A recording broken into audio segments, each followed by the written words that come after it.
saya khotbahkan hari ini, Godfidence in Radical Kindness.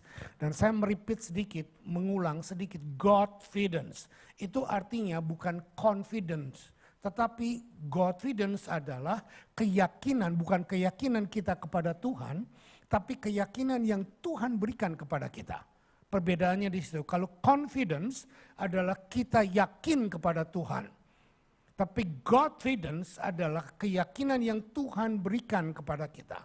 Nah, saudara perlu mengerti ini karena saya juga memberikan pengertian termasuk iman. Pertobatan iman itu adalah God faith, is not your faith. Karena setiap orang doktrin election atau doktrin pemilihan itu Tuhan memilih orang-orang untuk menjadi anaknya. Dan pada waktu Tuhan memilih orang-orang untuk menjadi anaknya, maka Tuhan memberikan iman kepada orang itu untuk percaya bahwa Yesus itu adalah Tuhan dan Juru Selamat secara pribadi.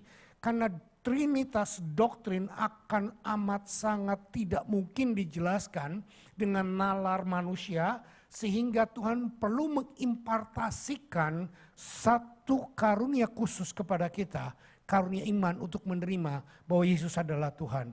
Dan Alkitab pun mengatakan bahwa tidak ada satu orang bisa mengaku Yesus itu Tuhan tanpa campur tangan kerja daripada Roh Kudus. Bukan bagusnya gembala saudara berkhotbah, bukan hebatnya buku yang saudara baca, bukan impartasi kuasa dari hamba-hamba Tuhan yang diurapi, tetapi adalah Tuhan yang bekerja. Nah, Godfidence in radical kindness.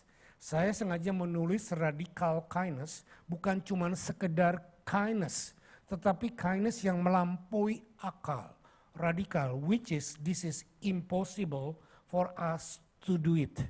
Lagi-lagi hanya karena kasih karunia Tuhan. Nah, ada dua hal yang perlu saya jelaskan sebelum saya masuk ke dalam firman ini. Ada hal-hal yang hanya bisa dikerjakan oleh Tuhan tanpa campur tangan kita. Termasuk yang saya katakan tadi pertobatan, iman. Iman pertobatan itu adalah 100% kerja Tuhan dalam diri kita. Kita cuma tinggal terima, percaya, dan nikmati. That's 100% God grace. Nothing to do with our do, did, or going to do. Tidak ada urusannya dengan kebaikan kita masa lalu, keluarga kita Kristen, keluarga kita engkong, kita pendeta. Tidak ada urusan dengan itu.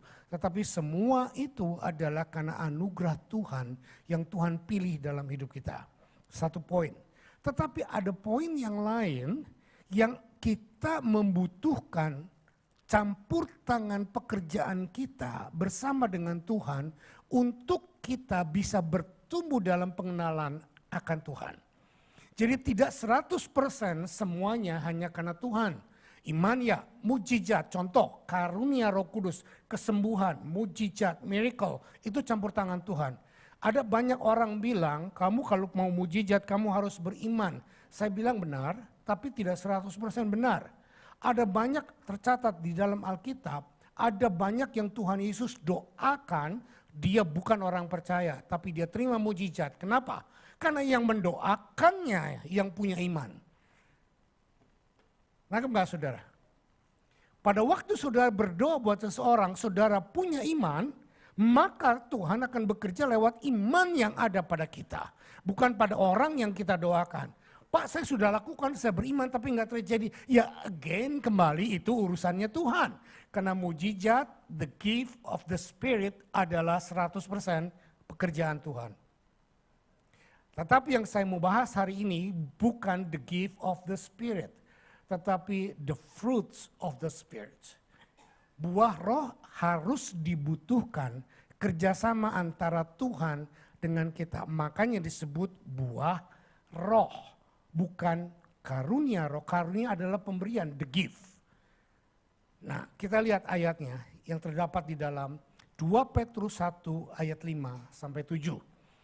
Justru karena itu kamu harus dengan sungguh-sungguh berusaha untuk menambahkan kepada imanmu kebajikan dan kepada kebajikan pengetahuan. Saudara mengikuti saya? Kalau saudara mengikuti saya lebih baik kita baca ayat yang kelima bersama-sama. 2, 3.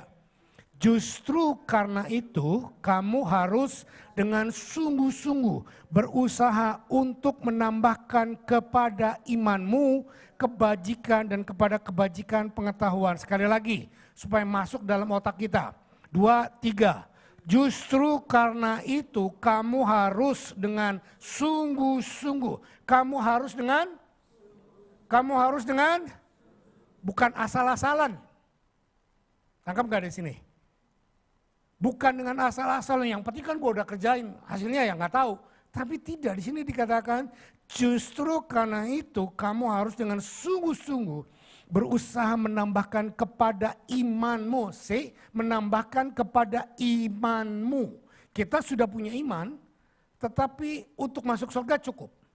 Tetapi untuk menikmati karya Tuhan, janji Tuhan yang lain, selama kita hidup ada di muka bumi ini, untuk menghasilkan buah-buah roh, atau dalam kata lain karakter, dibutuhkan usaha saudara dan saya dengan biasa-biasa saja. Amin. Ya terserah Tuhan lah, yang penting Tuhan beri, amin. Nah di sini saya mau tekankan. Kebanyakan kita orang-orang karismatik jago dalam bidang karunia Roh Kudus. Tetapi kita sangat lemah di dalam buah roh, karakter. Terlalu banyak orang yang hebat, pelayanan, mendunia, tapi hidup dalam dosa. Terlalu banyak orang yang dipakai Tuhan berdoa menyembuhkan, bernubuat, tetapi tersandung dalam masalah dosa, dan dosa bukan tersandung, tapi mereka hidup di dalam dosa. Ini loh, karena mereka tidak dengan sungguh-sungguh untuk melakukan, mengaplikasikan apa yang Tuhan mau. Mari hari ini kita belajar bahwa Tuhan mau kita menghasilkan buah. Ayat 6.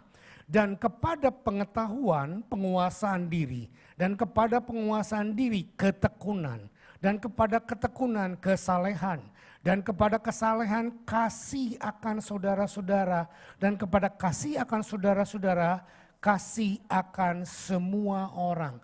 Dari sekian banyak poin yang Petrus katakan, saya hanya akan mengambil satu poin dalam ayat yang 7, dan kepada kesalehan tambahkanlah apa? Kasih persaudaraan. Coba lihat saya, apa itu kesalehan? Dalam bahasa Inggris disebut kesalehan ini adalah godliness. Godliness. Godliness. Jadi dengan kata lain, kesalehan bukan kita hidup kudus, tidak pernah melakukan sesuatu apapun. Tetapi kesalehan yang dimaksudkan di sini adalah cara berpikir kita, cara hidup kita yang diatur sesuai dengan firman Tuhan dan kuasa Roh Kudus. That's godliness. Yang mengerti coba tolong katakan amin.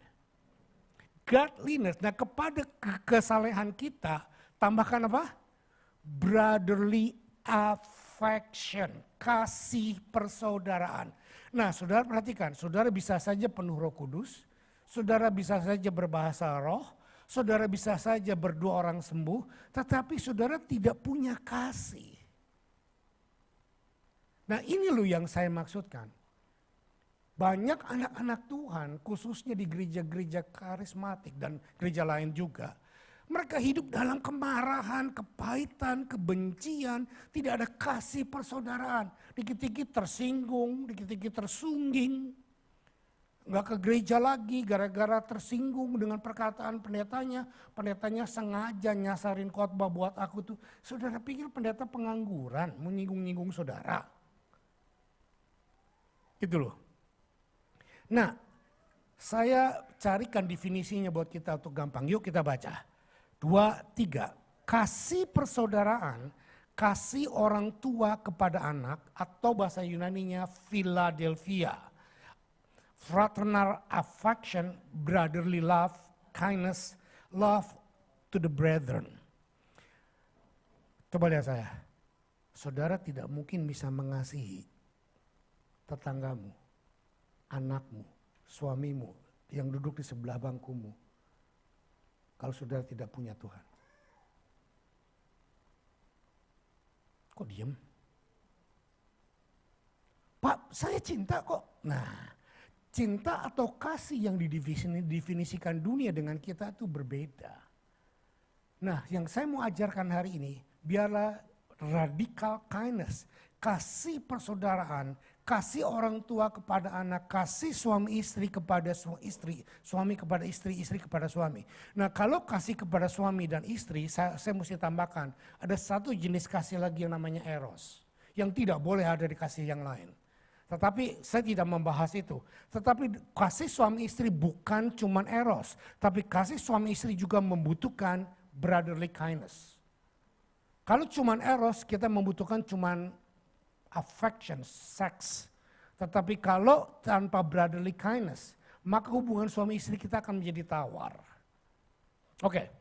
Saya tidak membahas itu, saya hanya mau konsentrasi sekarang. Bagaimana caranya kita bisa belajar dan berusaha dengan sungguh-sungguh untuk melakukan apa yang Petrus katakan. Nah, ternyata ini dicatat lebih detail oleh seorang rasul yang bernama Paulus yang terdapat di dalam kitab Efesus pasal 4 ayat 25 sampai 32. Saya bacakan bersama saudara.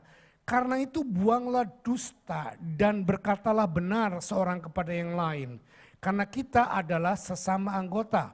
Apabila kamu menjadi marah, janganlah kamu berbuat dosa, janganlah matahari terbenam sebelum padam amarahmu. Dan janganlah beri kesempatan kepada iblis. Orang yang mencuri, janganlah ia mencuri lagi. Tetapi baiklah ia bekerja keras dan melakukan pekerjaan yang baik dengan tangannya sendiri. Supaya ia dapat membagikan sesuatu kepada orang yang berkekurangan. Janganlah ada perkataan kotor keluar dari mulutmu, tetapi pakailah perkataan yang baik untuk membangun, di mana perlu supaya mereka yang mendengarnya beroleh kasih karunia. Dan janganlah kamu mendukakan Roh Kudus yang telah memateraikan kamu menjelang hari penyelamatan. Segala kepahitan, kegeraman, kemarahan, pertikaian, dan fitnah hendaklah dibuang dari antara kamu. Demikian pula tetap segala kejahatan. Tetapi hendaklah kamu ramah seorang terhadap yang lain, penuh kasih karunia, kasih mesra, dan saling mengampuni sebagaimana Allah di dalam Kristus telah mengampuni kamu. Nah, saya sengaja membold atau membuat warna berbeda apa yang saya akan tekankan di sini, dan saya mendapat 7 poin dari apa yang Paulus katakan dalam kitab Efesus, bagaimana kita bisa memanifestasikan radical kindness di dalam pergaulan kita. Saya katakan pergaulan, suami istri juga pergaulan, gembala dengan jemaat pergaulan, saudara dengan teman, dengan tetangga, itu pun pergaulan. Nah, untuk menyingkat waktu, saya cuma punya waktu 45 menit. Nah, sekarang mudah-mudahan selesai. Poin pertama, untuk membuat buah roh muncul dalam diri kita, iman yang ada dalam kita perlu ditambahkan, lingkupi persaudaraan kita dengan kejujuran dan kepercayaan. Basic untuk kita bisa diterima atau dipercaya oleh orang lain adalah dengan membuka diri kita sendiri. Nah, sometimes membuka diri sendiri adalah hal yang vulnerable atau hal yang rawan. Kita seringkali menjadi tertutup kepada orang, tidak bisa membuka, dan kalau kita tertutup dan tidak bisa membuka, maka kita tidak mungkin bisa akrab. Kok diem? Kita tidak mungkin bisa akrab. Keakraban dimulai dengan willingness untuk membuka kelemahan kita. Tetapi menjadi terbuka dan jujur bukan berarti apa yang kita pikirkan langsung kita omongin, itu on. Keterbukaan dan kejujuran bukan kenaifan. Nangkap nggak di sini? Kita bisa mempospon pengakuan kita, omongan kita, kejujuran kita, mencari waktu yang tepat, suasana yang indah untuk kita berkata. Dan itu bukan kebohongan, tapi itu adalah kebijaksanaan. Jadi jangan bilang kejujuran, keterbukaan, kan katanya harus jujur dan harus terbuka. Aku ngomong blak, apa yang aku rasakan aku ngomong blak, tanpa memfilter, tanpa apapun. Saudara, itu bukan kejujuran, bukan keterbukaan. Itu kebloonan. Ya, yang saya maksudkan di sini adalah ini. Oke.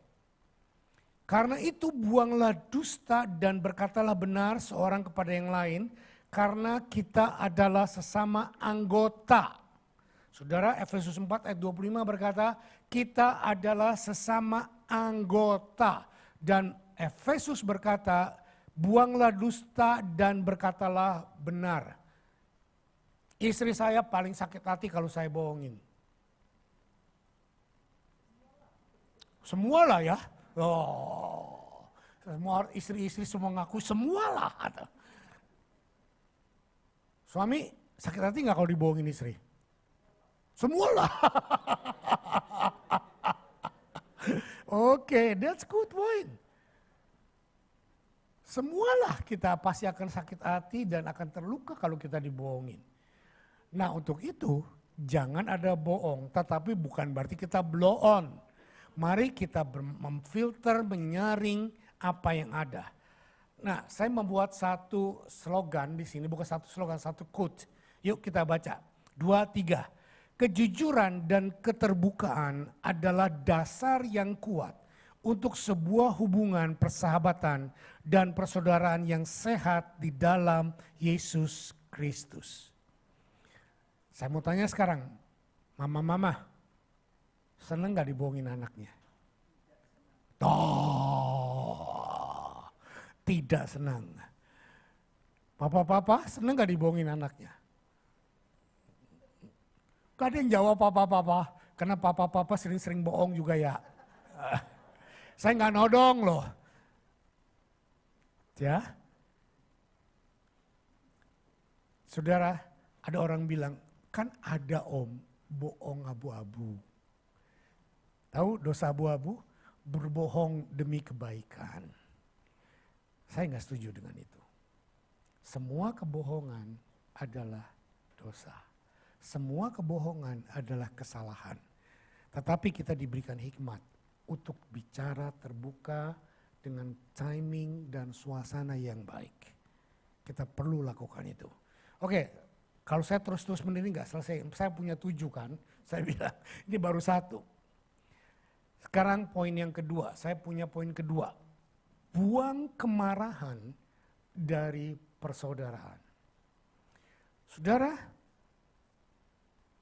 ini yang di Alkitab katakan, Efesus pasal 4 ayat 26-27, apabila kamu menjadi marah, janganlah kamu berbuat dosa. Janganlah matahari terbenam sebelum padam amarahmu dan janganlah beri kesempatan kepada iblis. Coba lihat saya sini. Tuhan tidak melarang kita marah. Ada banyak orang bilang Tuhan benci kalau kita marah. Enggak. Tuhan sendiri marah. Saudara pernah tahu Tuhan marah? Di bait Allah Tuhan menjungkir balikan meja-meja penjual burung, penjual uang dan lain sebagainya. Dan Tuhan pun mengeluarkan kata-kata yang cukup keras. Dia bilang apa? Kamu menjadikan rumah Bapakku menjadi sarang penyamun. Kata keras bukan kasar. Nah, bedakan ini. Ntar kita akan bahas itu soalnya. Kamu menjadi marah, tapi jangan sampai berdosa. Gimana caranya? Sudah dikatakan tadi. Untuk kita marah, jangan mengeluarkan makian kata-kata kebun binatang. Itu yang pertama. Yang kedua, jangan biarkan marahmu sampai 7 hari 7 malam. Apalagi sampai sebulan. Marahlah, salurkan marahmu dengan normal, dengan baik. Tapi bukan dengan yang berdosa, maki-maki. Nah, saya membuat satu quote lagi di sini. Yuk kita baca 2, 3. Emosi atau kemarahan, kesedihan dan kegembiraan adalah sifat dasar natural manusia yang diberikan Tuhan untuk memperkaya dan memperindah kehidupan kita yang harus kita kendalikan dengan karya Roh Kudus atau karakter atau buah roh. Saudara bayangkan kalau saudara tidak punya emosi, banyak hamba Tuhan bilang, Tuhan tidak bekerja melalui emosi. Saya menolak statement itu. Sebelum Roh Kudus turun masuk ke dalam roh kita, ya kalau roh kita, tapi manifestasinya keluar melalui emosi. Nothing wrong saudara tertawa terbahak-bahak pada waktu saudara diurapi. Nothing wrong saudara menangis sampai angka 11 naik turun waktu saudara diurapi. Nothing wrong saudara merasakan satu hal yang berlompat-lompat, tertawa, terjingkrak-jingkrak waktu engkau mengalami sesuatu yang baru. Emosi bukan dosa. Bayangkan kalau kita hidup tanpa emosi, jadi apa? Robot, bidi. Bidi. Turn left, bidi. Ada orang ketawa, kita nggak ketawa, kita diem gini. Ada orang nangis, kita diem gini. Kenapa dia nangis ya? Salah, banyak gereja salah melarang orang menyalurkan emosi. Emosi perlu untuk disalurkan dengan sehat. Saya sudah sering ngajar di sini, selain emosi, ada dua hal lagi yang kita nggak boleh bunuh apa? Lupa om, terserah om aja lah. Nafsu makan. Saudara bunuh nafsu makan, engkau mati. Saudara ikuti nafsu makan, engkau mati. Dan kita perlu karunia roh untuk menguasai makan kita. Seperti saya. Dulu saya makan nasi bisa 3 piring, 4 piring. Sekarang 4 sendok. Look at that.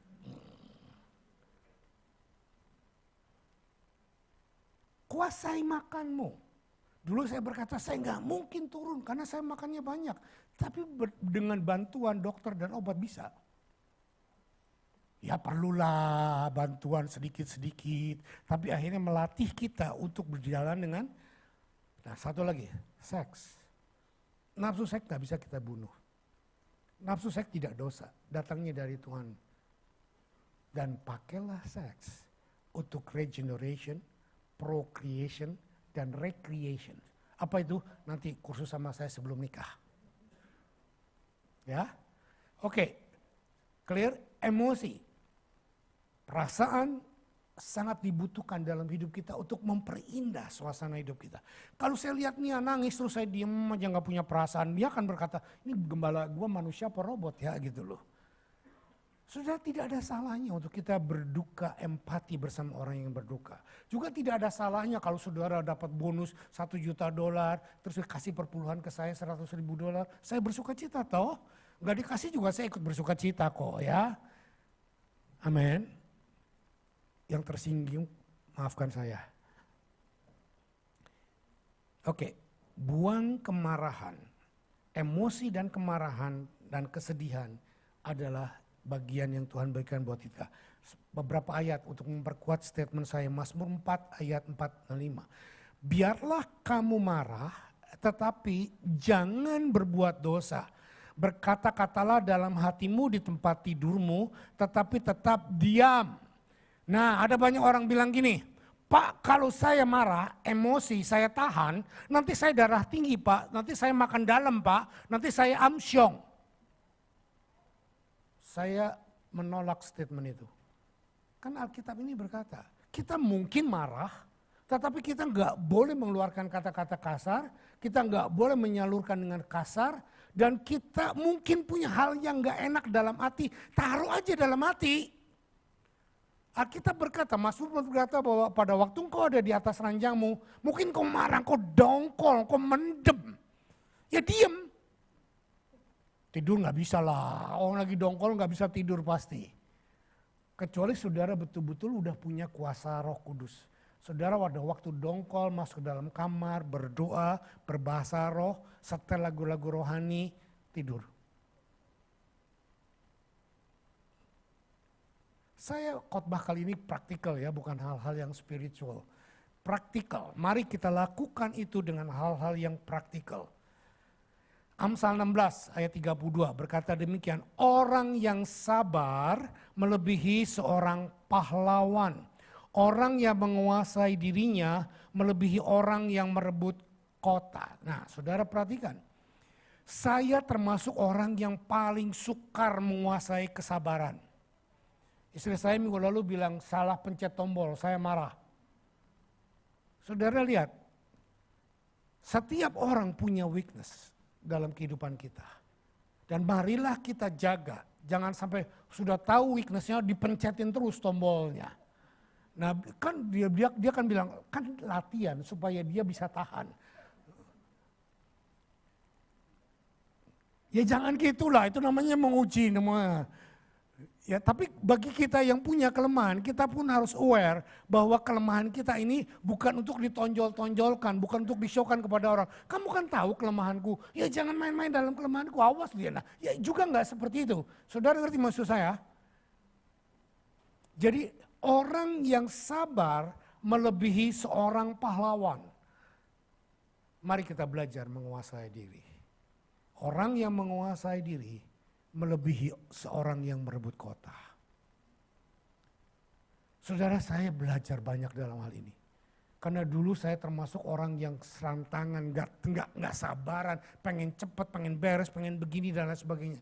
Tapi dalam hal ini saya dilatih terus untuk diem, tutup mulut, sabar. Ya tapi kalau udah kepencet kadang-kadang meledak juga ya, gitu loh. Nah kalau saudara tahu bahwa ada yang kepencet meledak, ya maklumi jangan, dia kurang penguasaan diri, kurang buah roh, makanya dia begini-begini. Ya tambah marah dong digituin, bener nggak? Saudara, ini loh pengertian yang harus kita lakukan. Orang pahlawan, mari kita kalahkan diri kita sendiri. Amin.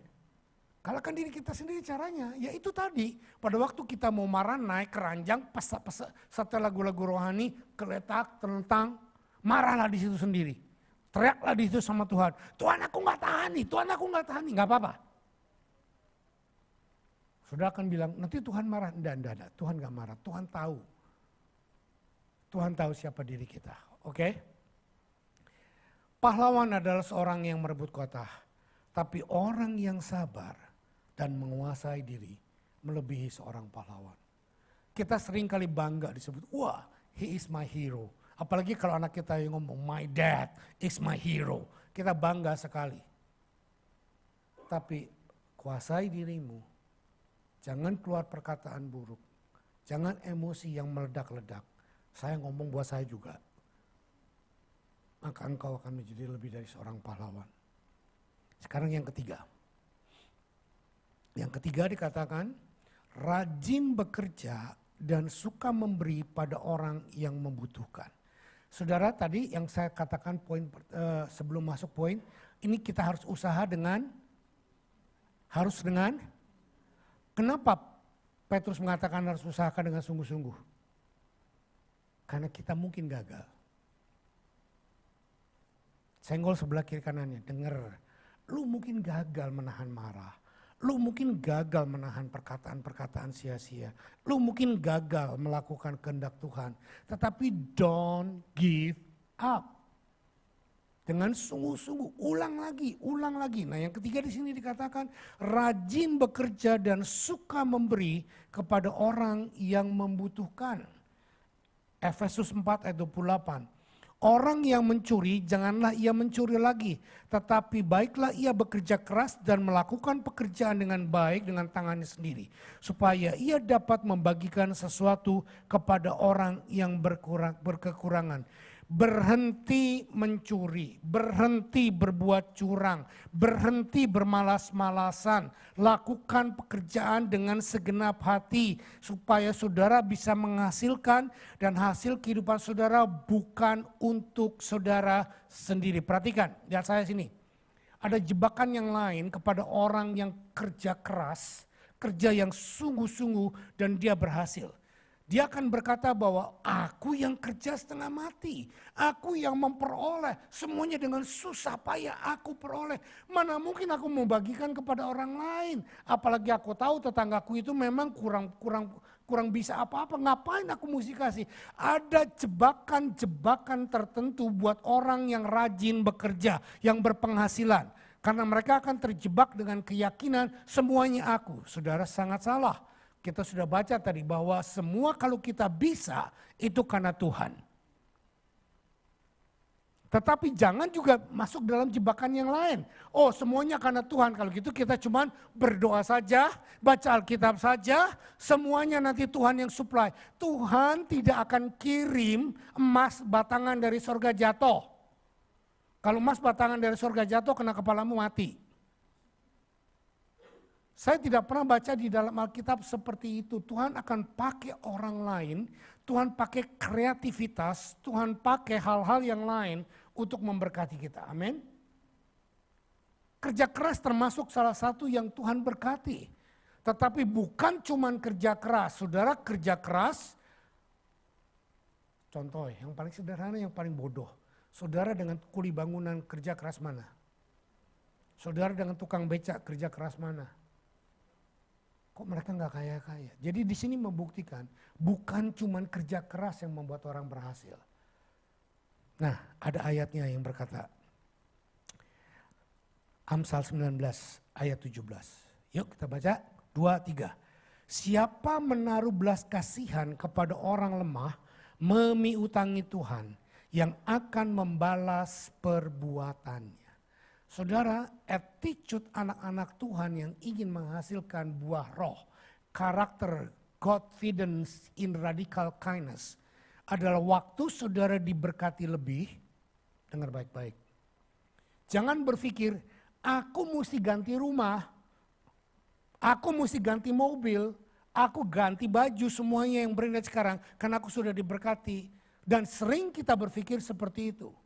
Seharusnya yang kita berpikir pada waktu kita terima berkat lebih, apalagi sampai berkelimpahan. Mestinya kembali tanya kepada Tuhan, Tuhan apa yang harus aku lakukan dengan berkat lebih ini? Siapa orang yang membutuhkan untuk aku bagi?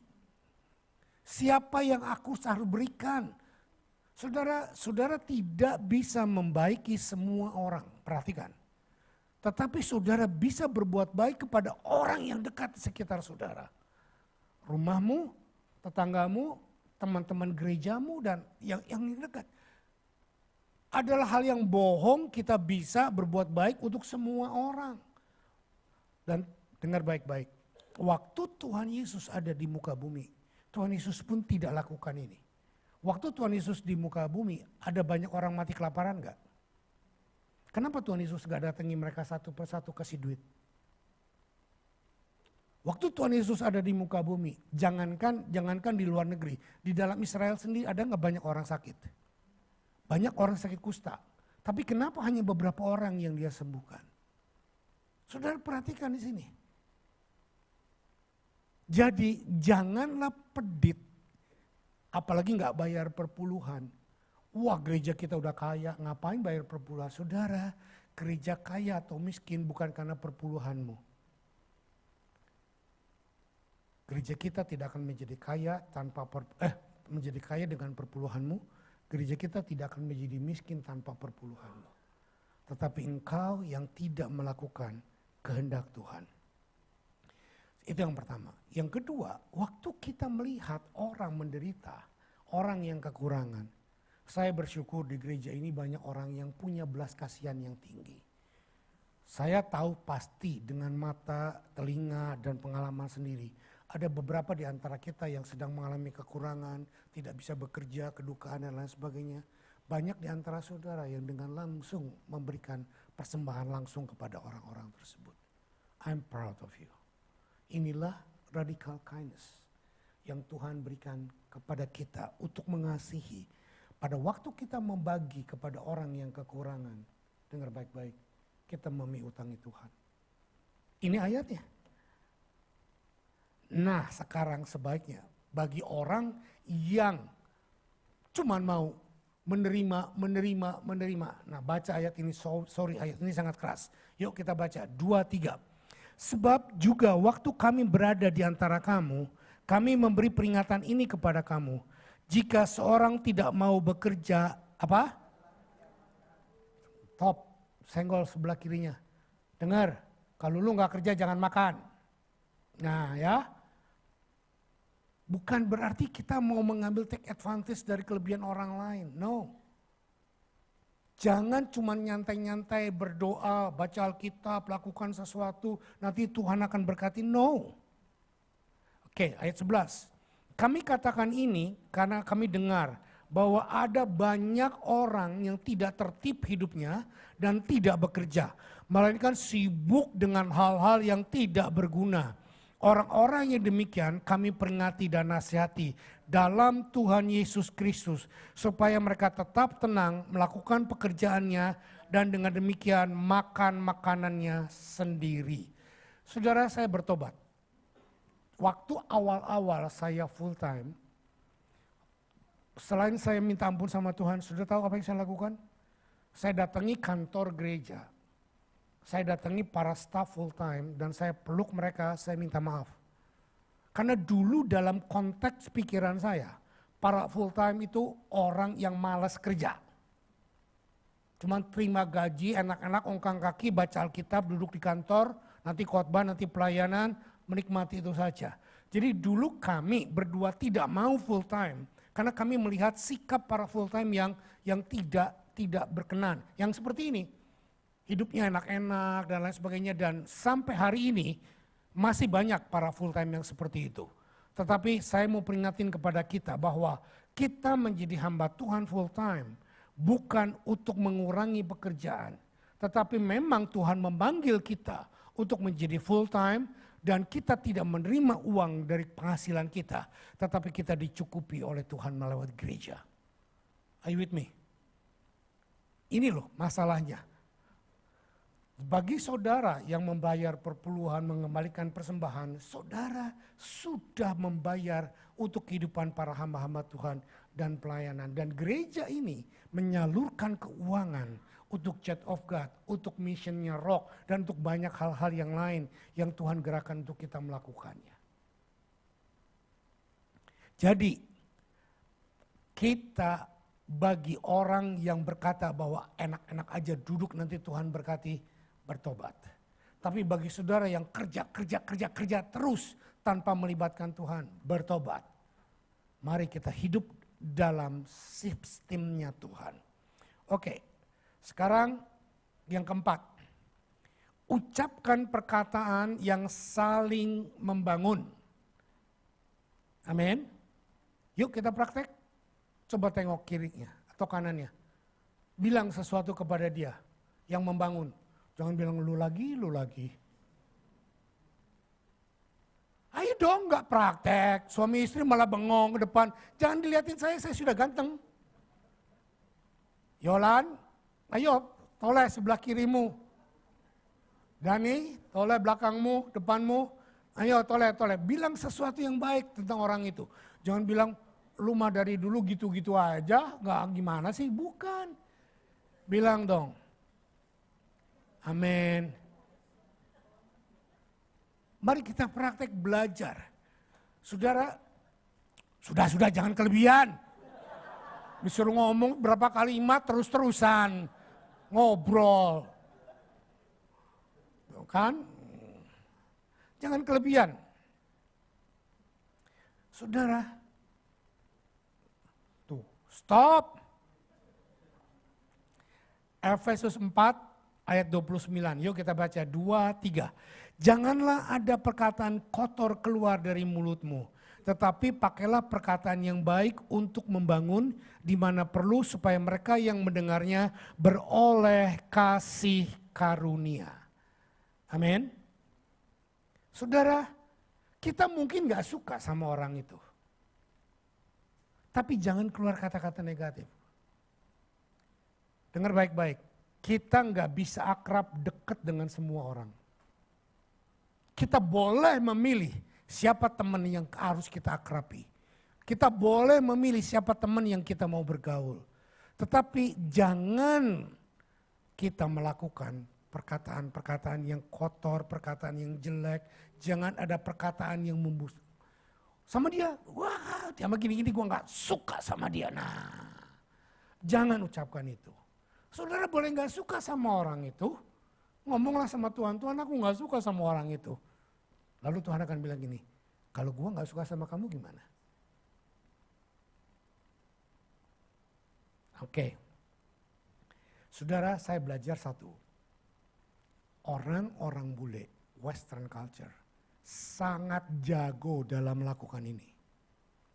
Kalau saudara pergi ke sekolah, graduation atau ada acara, hampir tidak ada perkataan buruk yang keluar dari guru untuk muridnya.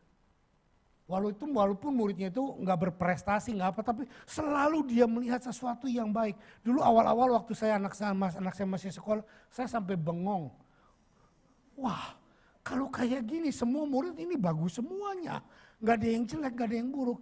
Nah, kita mesti belajar dari mereka bagaimana mereka bisa melihat sisi positif dari seseorang dan mengekspresikannya. Are you with me? Tapi kita seringkali sebaliknya. Kita nggak melihat sudut positif orang itu. Yang kita lihat cuma negatifnya mulu. Jeleknya mulu. Sebel gua ngeliat dia. Gua nggak mau duduk sebelah dia kalau di gereja.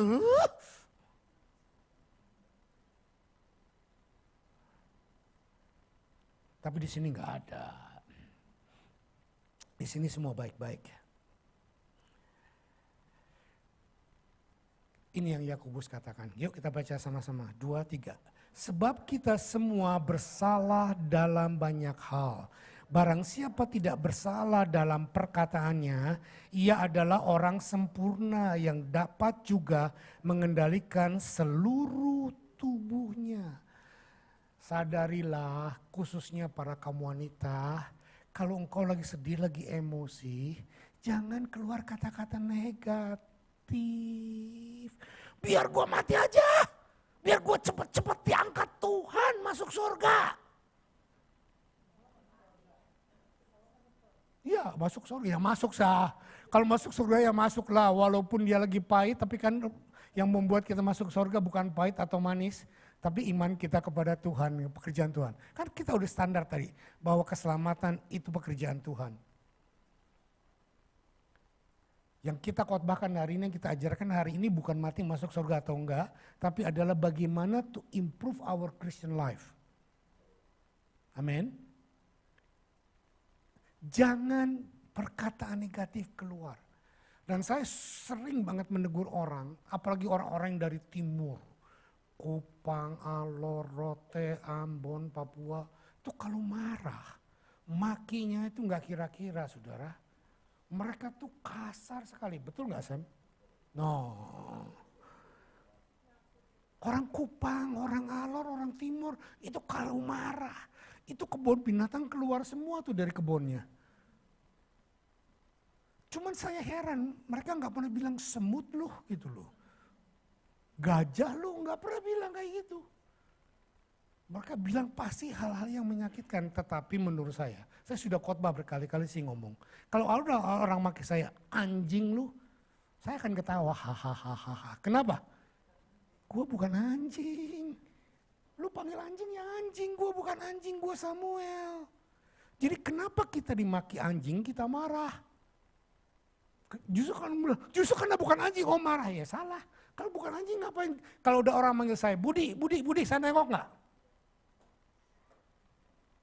Kenapa kalau ada orang maki anjing saya nengok? Sederhana kan? Saya kasih contoh yang paling sederhana aja. Kalau saya lagi jalan, Yakob yang lari. Saya tetap aja jalan. Kalau dimaki apapun, saya jalan. Kenapa? Tapi kalau ada orang panggil saya Sam, yes, nah saya nengok. Karena itu jati diri saya. Saudara lihat gak, dari hal yang sederhana ini kita belajar betapa bodohnya kita dipengaruhi dengan hal-hal yang seharusnya tidak mempengaruhi hidup kita. Are you with me? Coba saudara ke Jakarta, maki orang, jancok kon, dia akan bilang apa? Apa itu boh, aku orang ngerti. Coba di Surabaya, habis kamu. Kan lihat nggak bagaimana bahasa itu, culture itu mempengaruhi kita. Hidup kita sangat dipengaruhi oleh culture, bukan dipengaruhi oleh budaya kerajaan Allah. Tapi dipengaruhi oleh budaya orang sekitar kita. Mari kita belajar untuk melepaskan diri dari itu. Are you with me? Ini loh yang saya mau katakan. Milikilah culture kerajaan sorga. Dan kita yang sudah punya culture kerajaan sorga, jangan memaki orang dengan memencet tombol itu. Amin. Jangan bilang, ya kan latihan Pak supaya dia berlatih. Bukan saudara yang berhak melatih, Tuhan yang melatih. Amin. Kalau kita tidak bersalah dalam perkataan, kita adalah orang sempurna. Saudara, yang paling sering diadili dengan perkataan itu orang yang berdiri di sini.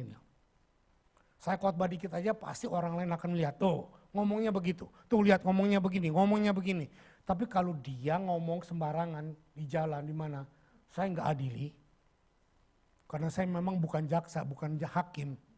Tapi terlalu banyak orang-orang menjadi jaksa buat saya. Tahu jaksa? Tuhan bilang jangan menjadi hakim, ya mereka nggak jadi hakim tapi jadi jaksa. Tahu jadi jaksa? Kerjanya nuduh melulu. Kalau hakim kan memutuskan berdasarkan pertimbangan, berdasarkan sidang. Tapi kalau jaksa belum apa-apa nuduh, nunjuk. Jadi nabi yang gak kepake. Nabi kan biasanya telunjuk di jalan, tukang nunjuk orang, kesalahan orang. Tapi ini nabi yang negatif. Saya berikan contoh lagi di dalam Yakobus. Yuk kita baca. Tetapi tidak seorang pun yang berkuasa menjinakkan lidah. Ia adalah sesuatu yang buas, yang tak terkuasai. Dan penuh racun yang mematikan. Stop. Tapi semur lidah enak. Iya enggak? Siapa suka oxtang? Nah, saya suka oxtang. Apalagi lidah Jepang. Lidah sapi Jepang. Apa namanya? Bukan wagi mah dagingnya. Giu tandon pinter. Nah, di Giu Tandon di Melbourne ada Giu Tandon yang enak banget itu. Di sini juga ada Giu Tandon enak. Saudara, semur lidah itu enak. Saudara pernah lihat lidah bertulang? Kalau ada lidah bertulang, lidah nggak akan bisa ngomong. Justru karena kita sering ngomong nggak karuan, karena nggak ada tulangnya, jadi nggak bisa lurus. Suka belok. Lu ngomong ini enggak, lu ngomong ini enggak ngaku jadinya. Jadi lidahnya tidak bertulang. Ayat 9. Dengan lidah kita memuji Tuhan Bapa kita. Dan dengan lidah kita mengutuk manusia yang diciptakan menurut rupa Allah. Dari mulut yang satu keluar berkat dan kutuk. Hal ini saudara-saudaraku tidak boleh demikian terjadi. Boleh marah, boleh jengkel, boleh gak karuan, jangan. Boleh tidak suka, tapi jangan keluar perkataan yang mengkutuki. Amin. Adakah sumber memancarkan air tawa dan air pahit dari mata air yang sama? Perkataan juga saudara bisa menjadi sumber penghasilan dan kehidupan. Kalau tadi perkataan menentukan arah sikap hidup kita, sekarang perkataan bisa menentukan penghasilan. Saudara lihat saya, seorang salesman dibayar karena dia pintar ngomong, benar nggak? Nah, pakailah perkataan-perkataan yang demikian bukan untuk bersilat lidah. Alkitab berkata begini, yuk kita baca sama-sama, 2, 3. Perut orang dikenyangkan, senggol kiri kanannya. Perut orang dikenyangkan oleh hasil mulutnya. Saudara lihat saya mau buka kartu belak-belakan. Saudara diberkati sekarang? Saudara diberkati, yang diberkati angkat tangan dong. Yang lain gak diberkati gak apa-apa, saya gak paksa. Dengar baik-baik, karena saudara diberkati dengan perkataan saya. Khotbah kan perkataan. Nah pada waktu saudara diberkati dengan khotbah dan perkataan yang keluar dari lidah saya. Coba lihat saya, saudara gak segan-segan untuk buka dompet kasih persembahan. Loh, ini natural, kalau saudara gak diberkati, Saudara akan berkata, alah ngapain gua kasih persembahan? Enggak diberkati, betul enggak? Ini Alkitab, kita sering kali untuk ngomong ceplas-ceplos begini enggak berani. Saya sih berani, karena hidup saya bukan dari persembahan saudara. Saudara enggak kasih persembahan sama saya, Tuhan kirim orang lain. Amin. Jadi saya nggak takut bicara apapun keuangan apa dengan saudara, nggak takut. Kenapa? Karena saya mau supaya saudara mengerti kalau lidah saudara menyukakan hati orang, maka orang pun tidak akan segan untuk memberi kepada saudara. Kalau lidah saudara ketus, lidah saudara tajam, melukai orang, mana ada orang mau memberi saudara? Amin. Jadi lidah saudara bisa mengenyangkan perutmu, bisa mengenyangkan segala kebutuhanmu. Yang lebih penting ayat 21, kita baca dengan keras. 2, 3. Hidup dan mati dikuasai lidah. Siapa suka menggemakannya, senggol kiri kanannya, dengar lu. Loh kan gak ada yang nyenggol. Senggol kiri kanannya, denger lu. Perkataan kita menentukan orang menyukai kita atau tidak. Perkataan kita akan menuai buah. Amin. Amin. Jadi jangan cuma atur perkataan pada waktu saudara di atas mimbar. Dan tapi pada waktu di atas mimbar saudara harus lebih atur perkataan saudara. Karena ini akan didengar orang banyak, akan direkam dan akan menjadi berkat atau tidak. Jadi kuasai lidah, kuasai perkataan saudara. Biarlah ada perkataan yang positif, yang membangun, yang keluar. Oke. Terus, selesai. Yang kelima, buang jauh-jauh segala kepahitan dari hidup kita. Efesus 4 ayat 30-31.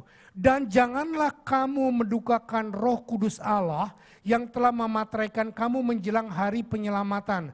Segala kepahitan, kegeraman, kemarahan, pertikaian dan fitnah hendaklah dibuang dari antara kamu, demikian juga segala kejahatan. Lihat saya jelaskan singkat aja. Waktu saudara tersinggung dengan perkataan orang yang buruk, saudara taruh dalam hatimu, dan itu akan lambat laun masuk ke dalam, saudara taruh dalam pikiranmu, itu akan masuk ke dalam hatimu, betul? Nah pada waktu saudara izinkan ini terjadi, maka akan timbul marah, kepahitan. Sudah ngikuti saya? Jangan izinkan ini terjadi. Dan jangan biarkan kesempatan iblis. Nah saya seringkali bukan riset, memperhatikan. Kalau ada orang maki kita, itu perkataannya tuh pasti nempel di kita, inget terus. Ya apa ya? Sampai 7 turunan gua inget loh, dia maki gua seperti ini.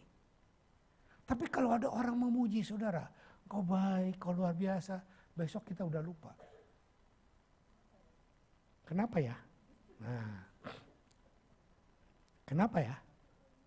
Karena konsentrasi saudara ke arah yang negatif. Mari kita konsentrasikan. Ada orang maki kita. Dalam nama Yesus. Bukan dari kanan keluar kiri. Itu lewat otak. Dari kanan keluar kanan. Jangan izinkan lewat prosesor. Jangan izinkan diproses dan nempel. Nanti tersaring di otak kita. Tapi mari tolak semua perkataan buruk, perkataan negatif. Dalam nama Yesus. Pak, kalau perkataan negatif itu benar gimana? Ya terima dan minta Tuhan rubah. Gak perlu sakit hati kalau memang benar. Tapi kalau gak benar, ya ngapain juga mesti sakit hati. Gitu loh. Amin. Amin. Bagaimana caranya untuk menghilangkan itu tadi? 1, jangan dengarkan. Yang kedua, saya kasih resep. Mazmur 34 ayat 5 berkata begini. Tujukanlah pandanganmu kepadanya, maka mukamu akan berseri-seri dan tidak akan malu tersipu-sipu. Coba saya mau tanya, sebetulnya yang paling tahu kelemahan kita, istrimu, suamimu, temanmu, gembalamu, atau Tuhan? Lihat saya, pernah nggak Tuhan maki saudara? Pernah nggak Tuhan berkata, dasar kamu ya, gua mati percuma buat lu udah gua tebus tapi lu kayak gini. Pernah gak Tuhan ngomong gitu? Tidak pernah. Kalau ada satu orang yang berhak mengeluarkan perkataan negatif, Tuhan. Tapi dia tidak lakukan itu. Dia bahkan berkata waktu saudara jatuh, waktu saudara hancur, dia berkata I love you. Ini loh yang mesti kita dengar. Tunjukkanlah, fokuskanlah matamu, pikiranmu kepada Tuhan. Jangan dengar omongan istrimu, jangan dengar omongan suamimu, jangan dengar omongan gembalamu, jangan dengar omongan gurumu yang memaki engkau, yang berkata engkau tidak bisa. Karena engkau di dalam Tuhan pasti bisa. Jangan berikan kesempatan kepada iblis untuk memproses hidupmu untuk hancur-hancuran. Look to God. Oke, sekarang ke-6, tinggal 1 menit. Aduh, berusahalah untuk melakukan kebaikan. Nah, kita berbuat kebaikan tidak otomatis, tapi kita harus usahakan untuk melakukannya. Yang mengerti katakan, amin. Next, kita lihat ayatnya. Tetapi hendaklah kamu ramah seorang terhadap yang lain. Coba lihat saya, ramah. Bilang ramah, bukan rajin menjamah. Suami-suami seringnya ramah, rajin menjamah kalau malam. Bukan ini maksud saya, ramah betul-betul ramah, saling bertegur sapa. Jangan cuma kalau jadi asyar, shalom. Saudara yang datang kalau lewat jangan nyerobos terus. Jalan terus kayak kereta, nggak lihat apa-apa jalan. Banyak, lihat asyarnya langsung bilang, banyak Pak yang begitu. Tak hajar sekarang. Lihat kiri kananmu, salami shalom. Walaupun lagi gak enak hati, senyumlah dikit, Pepsodent keluarin. Gitu loh ya. Berusahalah untuk melakukan kebaikan. Walaupun di rumah atau di jalan tadi berantem suami istri gara-gara salah jalan. Gara-gara salah maaf dan lain sebagainya. Itu pengalaman pribadi saudara. Sering kali di jalan maaf berantem. Kemarin mau ke tempat orang kawin juga dibilang saya salah jalan. Saya bilang enggak, saya enggak salah jalan. Tapi enggak berantem, cuman ya begitulah. Oke. Tetapi hendaklah kamu ramah seorang terhadap yang lain, penuh kasih mesra dan saling mengampuni, sebagaimana Allah di dalam Kristus Yesus telah mengampuni kamu. Next, kita baca Amsal 15 ayat 1 dan 2. Jawaban yang lemah lembut meredakan kegeraman, tetapi perkataan yang pedas membangkitkan amarah. Lidah orang bijak mengeluarkan pengetahuan, tapi mulut orang bebal mencurahkan kebodohan. Coba lihat saya, satu resep lagi. Waktu saudara menahan perkataanmu, saudara tidak mengeluarkan mitraliurmu, itu saudara sedang melakukan kebaikan. Nangkap gak ini? Saudara sedang melakukan kebaikan. Yang paling mesti diperangi itu gini, kalau gua gak ngomong, dia masa tahu kesalahannya. Saudara dengar baik-baik. Dia yang saudara tunjuk itu anak Tuhan. Tuhan pasti akan menghajar dia, amin. Tuhan yang akan mendidik dia, Tuhan yang akan mengajar dia. Iya kalau dia dengar baik-baik. Hajaranmu, omonganmu, perkataan pedasmu belum tentu menobatkan orang ini. Tapi hajaran Tuhan pasti membuat orang ini bertobat. Jangan sok lebih pintar dari Tuhan, jangan sok lebih hebat dari Tuhan. Seringkali saya terjebak di situ. Kalau saya nggak kasih tahu dia, nanti dia nggak tahu kesalahannya. Emangnya Tuhan buta? Emangnya Tuhan budak? Emangnya Tuhan gak dengar? Tuhan nanti akan ambil bagian, Tuhan akan menegur orang-orang yang dikasihinya. Ibrani berkata Tuhan akan menasihati, menegur, mencambuk orang-orang yang dikasihinya. Amin. Jadi izinkan Tuhan. Saudara perlu ngomong, cari waktu yang tepat, cari waktu yang baik, bicara dari hati ke hati, selesai terserah Tuhan. Oke, ke-7. Aduh udah lewat sedikit lah. Belum. Kindness adalah kelembutan hati dan hati yang mudah tersentuh untuk menolong orang yang membutuhkan dalam segala hal yang bisa kita lakukan. Oke, sudah? Sekarang yang ke-7. Ampunilah orang lain seperti Kristus sudah mengampuni kita. Sebab saya mau jujur nih sekarang di depan Tuhan. Siapa di sini yang tidak pernah diampuni Tuhan? Gak ada yang berani angkat tangan? Kalau saudara, siapa di sini yang sering minta ampun kepada Tuhan? Oh, jujur angkat tangan. Kalau saudara sering minta ampun kepada Tuhan, kalau ada orang minta ampun kepada saudara, saudara juga harus memberikannya. Guyonan saya bilang begini, kalau ada orang minta ampun kepada saya, Pak, saya minta maaf, saya minta ampun. Saya bilang stop dulu, maaf saya yang lama stoknya habis. Maaf saya yang baru, sudah saya inden, sudah saya pesan, tapi belum datang. Jadi gimana dong? Mintalah maaf kepada Tuhan. Dan mintalah maaf kepada orang yang saudara lukai. Belajar untuk merendahkan hati. Belajar untuk terbuka, seperti saya katakan tadi. Bicara apa adanya, dengan kerendahan hati, bicara. Oke, satu ayat terakhir. Efesus 4 ayat 32, tetapi hendaklah kamu ramah seorang terhadap yang lain penuh dengan kasih mesra, saling mengampuni. Ini poinnya, saling mengampuni. Saudara, tidak ada orang yang tidak pernah bersalah. Kalau ada orang yang tidak pernah bersalah, saudara datang maju ke depan, sini nanti saya sembah, saya berlutut di depan saudara. Ya, semua kita bersalah. Pengampunan bukan karena orang itu minta ampun. Dengar baik-baik. Enak aja diampuni, dia gak minta ampun. Saudara, pengampunan bukan orang itu minta ampun atau tidak. Tapi pengampunan benefit bukan buat orang yang bersalah. Pengampunan benefit buat kita yang disakiti. Karena pada waktu kita tidak mengampuni orang, maka Tuhan tidak mengampuni kita. Miliki cara berpikir ini bukan cara berpikir Samuel. Inilah yang Alkitab katakan. Saya ambil dari Matius 6 ayat 14-15. Karena jikalau kamu mengampuni kesalahan orang, Bapakmu yang di surga akan mengampuni kamu juga. Tetapi jikalau kamu tidak mengampuni orang, Bapakmu di surga juga tidak akan mengampuni kesalahan kamu. Jadi saudara dengar baik-baik. Kalau ada orang yang menyakiti saudara, menyinggung saudara, memaki saudara, membuat kita tidak enak. Tidak perlu tunggu orang itu datang minta ampun. Saudara langsung berkata dalam dirimu, aku terluka, aku sakit, tapi aku mengampuni. Aku mengampuni dia, aku mengampuni dia, aku mengampuni dia. Jangan juga denial, jangan bilang enggak apa-apa, gua enggak sakit, gua enggak luka, tapi emosi. Ya itu sudah jelas dia luka, itu sudah jelas dia sakit. Be as you are, datang kepada Tuhan. Kalau sampai dia nggak mau minta ampun, terserah urusannya dia. Amin. Kita berdoa. Tuhan, hamba sudah selesai menyampaikan radical kindness yang di dalam Engkau. Mungkin ada terlalu banyak yang tidak bisa kami lakukan, tapi hamba-Mu percaya Tuhan, bersama dengan Engkau yang sudah ada di dalam hidup kami, firman dan Roh Kudus-Mu yang Kau taruh di dalam diri kami, maka kami bisa, mampu dan mungkin melakukan radical kindness.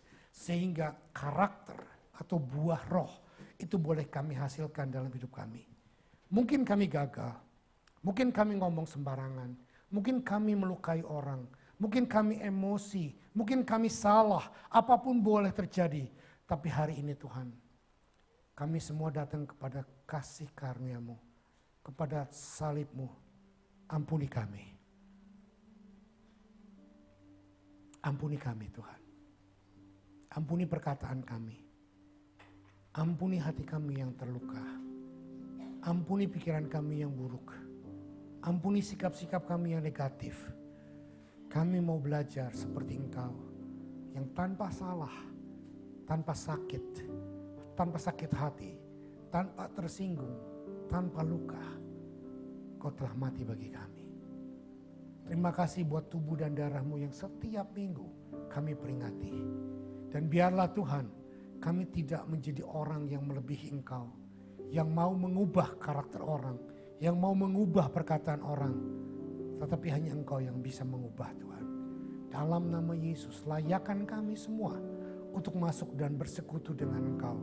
Persatukan roti ini dengan tubuh-Mu, cawan anggur minuman ini dengan darah-Mu, untuk benar-benar menjadi makanan dan minuman yang sejati. Dan olehnya Tuhan, karunia Roh Kudus bekerja dalam hidup kami. Dan kami meresponi dengan sungguh-sungguh. Kami mau bertindak, kami mau berbuat. Dan kami percaya radical kindness akan kami lakukan dalam segala aspek kehidupan kami. Dan olehnya hidup kami makin hari makin serupa dengan Engkau. Dalam nama Yesus. Amin.